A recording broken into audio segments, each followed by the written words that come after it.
Martin Gilens came out with a study of the relation between public attitudes and public policy. What he shows is that about 70% of the population has no way of influencing policy. They might as well be in some other country. And the population knows it. What it's led to is a population that's angry, frustrated, hates institutions. It's not acting constructively to try to respond to this. There is popular mobilization and activism, but in very self-destructive directions. It's taking the form of unfocused anger, attacks on one another, and on vulnerable targets. That's what happens in cases like this. It is corrosive of social relations, but that's the point. The point is to make people hate and fear each other and look out only for themselves and don't do anything for anyone else. One place you see it strikingly is on April 15th. April 15th is kind of a measure, the day you pay your taxes, of how democratic a society is. If a society is really democratic, April 15th would be a day of celebration. It's a day when the population gets together, decides to fund the programs and activities that they have formulated and agreed upon. What could be better than that? So you should celebrate it. It's not the way it is in the United States. It's a day of mourning. It's a day in which some alien power, has nothing to do with you, is coming down to steal your hard-earned money, and you do everything you can to keep them from doing it.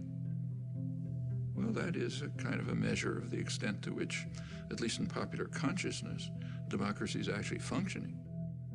Not a very attractive picture.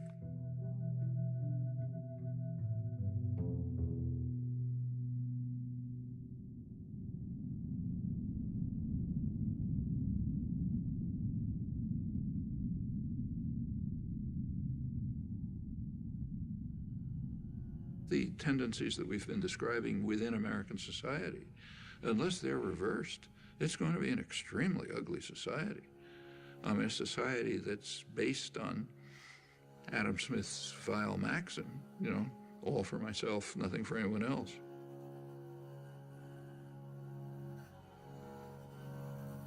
A society in which normal human instincts and emotion of sympathy, solidarity, mutual support, in which they're kind of like driven out.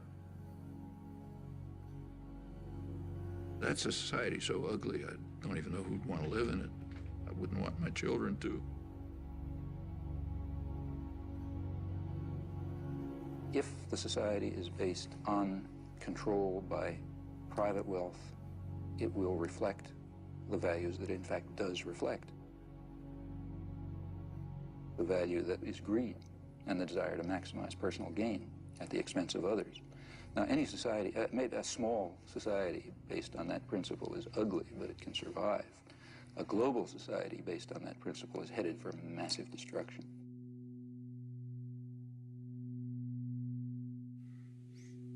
I don't think we're smart enough to design in any detail what a perfectly just and free society would be like. I think we can give some guidelines, and more significant, we can ask how we can progress in that direction.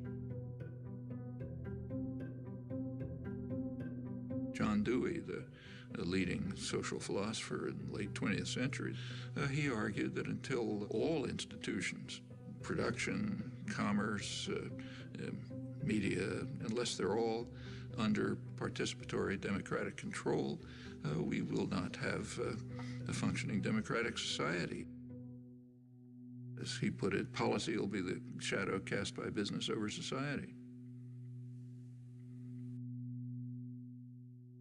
Well, that's essentially true.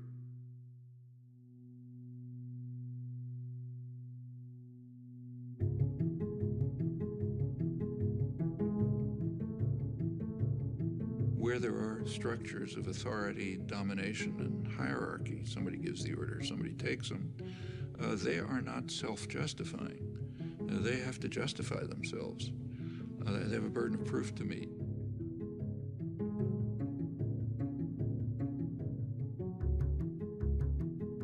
Well, if you take a close look, usually you find they can't justify themselves. If they can't, we ought to be dismantling them, trying to expand the domain of freedom and justice by dismantling that form of illegitimate authority. And in fact, progress over the years, what we all thankfully recognize as progress, has been just that. The way things change is because lots of people are working all the time. And, they're working in their communities, in their workplace, or wherever they happen to be, and they're building up the basis for popular movements which are going to make changes. That's the way everything has ever happened in history. Take, say, freedom of speech. One of the real achievements of American society. It's first in the world in that. It's not in the Bill of Rights. It's not in the Constitution. Freedom of speech issues began to come to the Supreme Court in the early 20th century. The major contributions came in the 1960s. One of the leading ones was a case involving the civil rights movement. Well, by then you had a mass popular movement which was demanding rights, refusing to back down, and in that context, the Supreme Court did establish a pretty high standard of freedom of speech, or take, say, women's rights. Women also began identifying oppressive structures, refusing to accept them, bringing other people to join with them. Well, that's how rights are won. To a non-trivial extent, I've also spent a lot of my life in activism. I mean, that doesn't show up publicly, but yeah. Actually, I'm not terribly good at it. I'm not the greatest organizer. I think that we can see quite clearly some very, very serious defects and flaws in our society, our level of culture, our institutions, which are going to have to be corrected by operating outside of the framework that is commonly accepted. I think we're going to have to find new ways of political action. But the activists are people who have created the rights that we enjoy. They're not only carrying out policies based on information that they're receiving, but also contributing to the understanding. Remember, it's a reciprocal process. That you have a great deal of... You try to do things, you learn. You learn about what the world is like. That feeds back to the understanding of how to go on. There's huge opportunities. It is a very free society. It's still the freest in the world. Government has very limited capacity to coerce. Corporate business may try to coerce, but they don't have the mechanisms. So there's a lot that can be done if people organize, struggle for their rights as they've done in the past, and they can win many victories.